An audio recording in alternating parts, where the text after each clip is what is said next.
Hello everyone, and welcome to another StarCraft 2 game from the StarCraft 2 ladder. This is your host Singularity, bringing you a game on Zelnaga Caverns, where I'm playing as the blue Zerg in the top right corner, against my opponent oGkusH in the top left corner. Now, just for one moment, at the beginning of this game, I had a panic attack, because my first thought was, oh crap, was this an oGS? No, I don't think so, but you never know. The name seems familiar to me. I mean, I feel like I've seen this player before, and I have no idea where. So, frankly, I'm not sure what to think. And so, needless to say, I had adrenaline running through me that entire game. And as you can see from as you can see from the original, from the initial GLHF, basically, the initial courtesy, he didn't seem to be a particularly bad guy. I mean, good luck, have fun, bro. And frankly, that's how I'd like to see games. When people don't do like this idiot Combat X does, and just BM all over the place, or even Idra, honestly. BM is not entertaining. But hey, c'est la vie. It happens. So at this point, my scout is trapped in his base. I realized this right about when he went here, because he's got everything up. Okay, so what's going on over here? See if I can do something about this. Steal the gas, and we'll just go with that. Now I'm going for the fast expand. I made a 15 hatchery, which should be immediately followed by a 14 pool. Now I cancel this. Alright, what do we got over here? We got another barracks. Let's see if I can kill off this SCV over here. But then he decides to turn around and start fighting back as well, and that doesn't work out so well. So I know he's got 2 barracks, so I'm assuming there's going to be an infantry push at some point.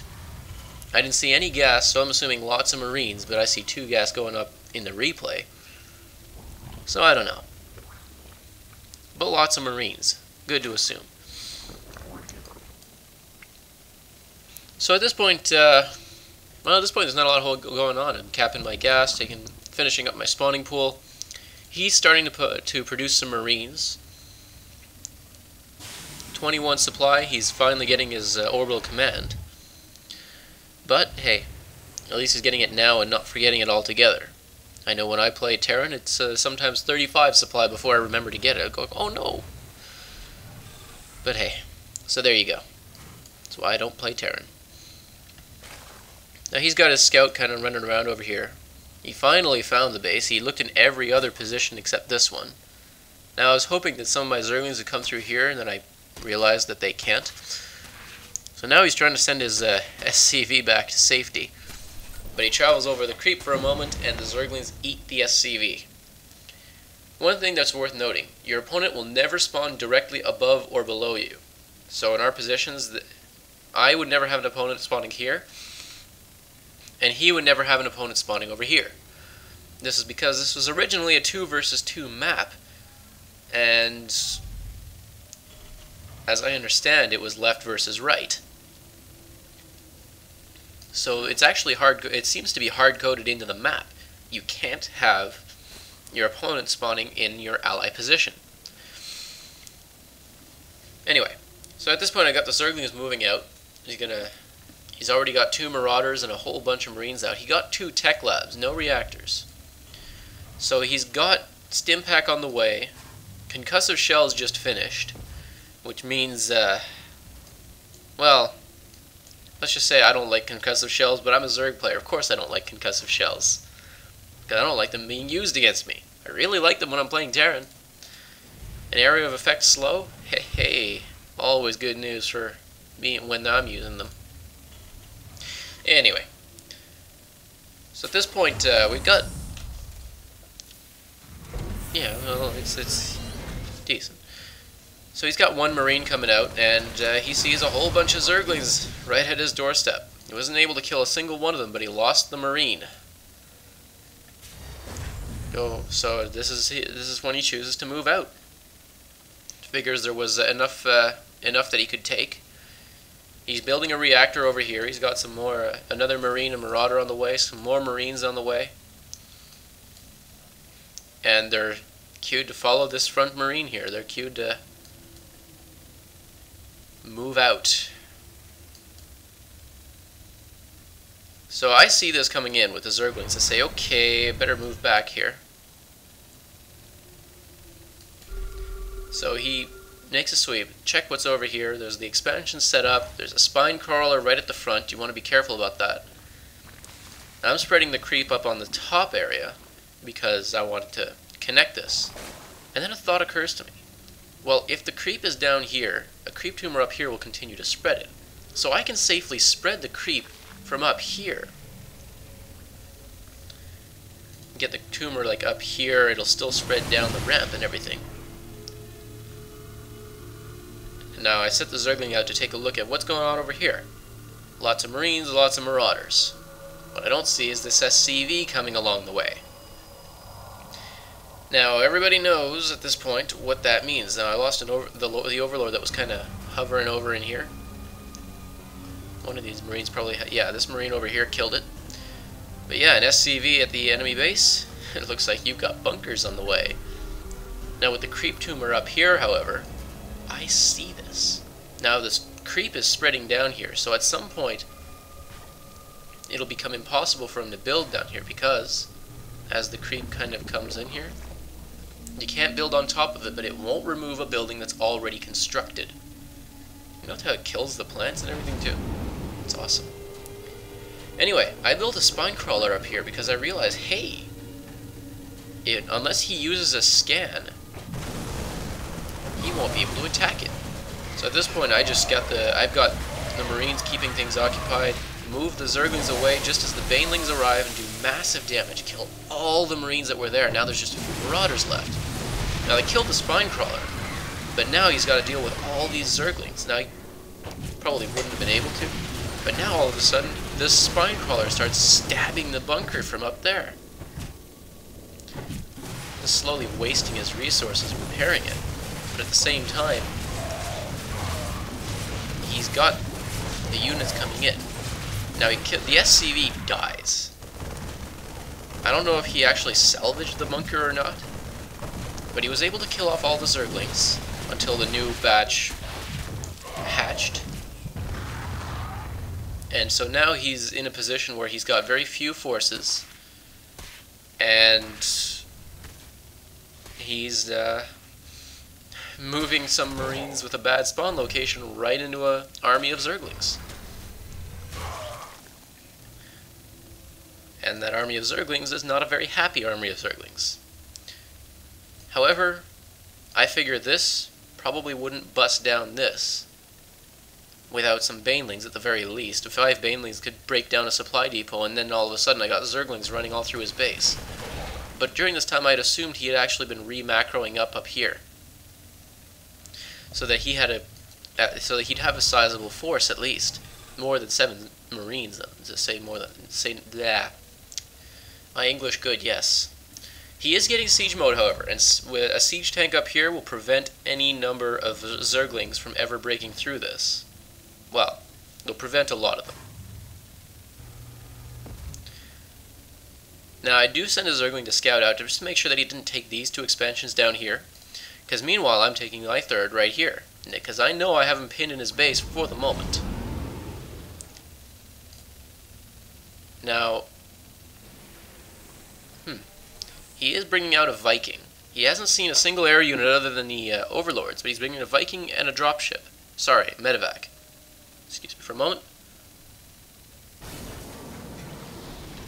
Water is good stuff.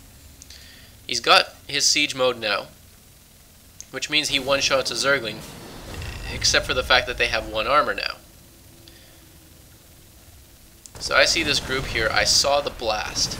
So I know we've got siege tanks. And you'll notice Only up here did any Zerglings die. They survive with 1 hit point when hit with a siege tank blast because no damage upgrade. And the Zerglings have 1 armor. But this gives him the opportunity to take his command center. So at this point we're looking at, we've got 1 Viking flying around, we've got a few Marines and a Marauder down here, and we've got siege tanks making sure that Zerglings don't decide to just run in. Now look at this range. The siege tank can't even see half its freaking range. But it has enough range to block the ramp entirely. Heck, the entire ramp, even the bottom of the ramp, is entirely blocked off by that siege tank. That is a lot of range. It's ridiculous. But that's what's so great about the siege tank, actually. 13 range. That's what's great about, well, that and the fact that it splashes and deals a decent amount of damage. Sure, it actually deals more damage to a single target, armored or otherwise, when it's in tank mode. But against a group of units, or against something really far away, you definitely want siege mode for that. So it's really one or the other. If you're facing 1 big target, you're going to want tank mode. If you're facing a lot of targets, you're probably going to want siege mode if you can make sure that they can't get close enough. Now I'm making a bunch of Zerglings because I'm assuming lots of Marines. Those Vikings just kind of chilling over here. Based on this, just looking for expansions at this point. And come and stop over here. Okay. Frankly, I didn't actually see that Viking fly around at any point. So, I really didn't know what was going on with that. So he's got his second up and running. I'm getting my third up and running now. But bear in mind, a Zerg player wants to have at least 1 base over his opponent. One other thing you'll notice, look at all these production buildings. You got, what, 4 barracks, a factory, a starport. I've got a lair, 2 hatcheries. All Zerg units come from those buildings. Now that's something you want to bear in mind, is that although you can get a lot of larvae, you can't, you need the main building just to be able to make units. Contrary to both the other races that build their own production facilities all over the place. Now the Viking flies over here. Okay. Now at least I know why it's damaged, why it was damaged. Because I know I spotted it later. Now what I did here, just in case some Marines come by, I've got these Banelings burrowed on the ramp. They have to use the ramp if they're going to come in anyway. So, at this point, he's building up. I'm building up. I've got some Mutalisks flying around now. But I see this Viking over here, so I fly the Mutalisks back. By the way, Vikings are not a good response to Mutalisks. Not by themselves, anyway. In fact, they're a very poor response because Mutalisks are light. Vikings are... they deal extra damage against armored. They don't have a very good attack speed. They don't splash. Really, they're just not that great against Mutalisks. A couple of the times that they are good is when they have support from either a Thor or a few missile turrets. Because if they can shoot from behind the missile turrets or from right above the Thors, then at least you can prevent them from being directly targeted for free. They also make a good supplement for Marines when other air units are present, like Broodlords, for example. Definitely want Vikings for that, but not Mutalisks. Moving on. A whole bunch more Zerglings are coming in. 30 more Zerglings hatch. And you got some more Banelings over here, some more Mutalisks hatched. And now you got a pretty sizable force kind of ready to knock on the Terran door. Now the Terran is still running on 2 bases. I'm just about to take my 4th. He is taking the 3rd down here, however, which is good. I mean, you don't want to keep running off 2 base forever. sooner or later you will run out of resources, as he's showing very clearly up here. Now, I don't know what happened. I know I realized at some point that my minerals were way too high. I had to pause because the phone was ringing. And then I came back and we restarted, and it was all good. I had one guy recently leave a game because I paused because of the phone ringing, and I mean, what am I going to do? It's important. It was the power company calling. I was going to be in a lot of trouble if I didn't answer that. Anyway, a lot of oh, that's a few more than I remember there. Let's see, that's 16, 20, 22 mutalisks. Could have just checked here too. 22 mutalisks. And he's also way behind in the harvester count. I decided, you know what, I'm going to go check, see if he's got something down here. And he did. He had a planetary fortress, and yeah. One thing worth noting, a planetary fortress has a base 3 armor. With the building armor upgrade, ends up as having 5. So I was wondering why Zerglings were so ineffective against it. Now I know. When they're barely doing any damage at all, and they're getting one-shotted with a splash attack, yeah, you want something other than Zerglings for that. Now I see this big force coming in, I select these Banelings, and BAM! The Marines are gone. The front Marauders died, there were so many Banelings. Most of these units are, well, they're gone now. However, because he had an area and he was able to take down the spine crawler that was up here, and now I actually thought to get infestors this game. So the fungal growth did a little extra damage. Hey, 45 damage is nothing to ignore. Is not something you ignore. 45 damage and you're rooted in place.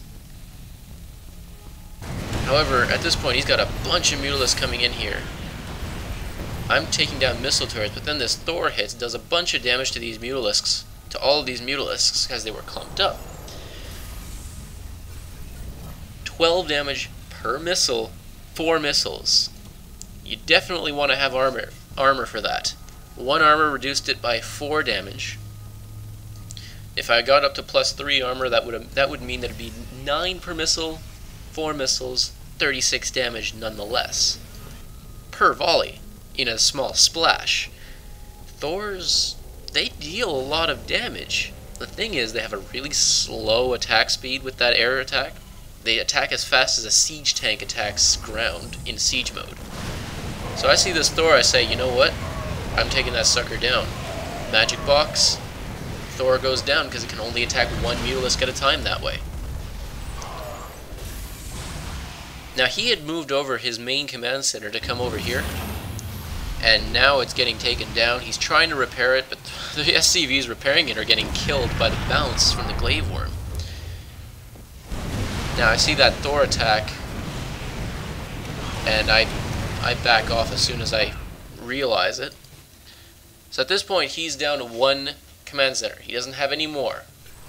He's harvesting entirely from here, and he's pretty much only getting minerals actually.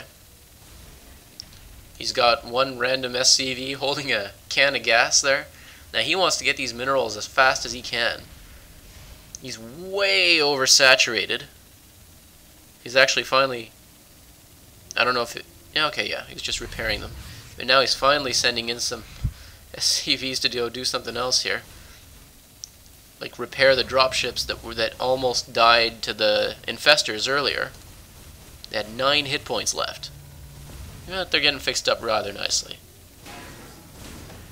All the while, I'm building up an ever bigger mutalisk force. I've got Zerglings and a whole bunch of Banelings here, because I figure, you know what?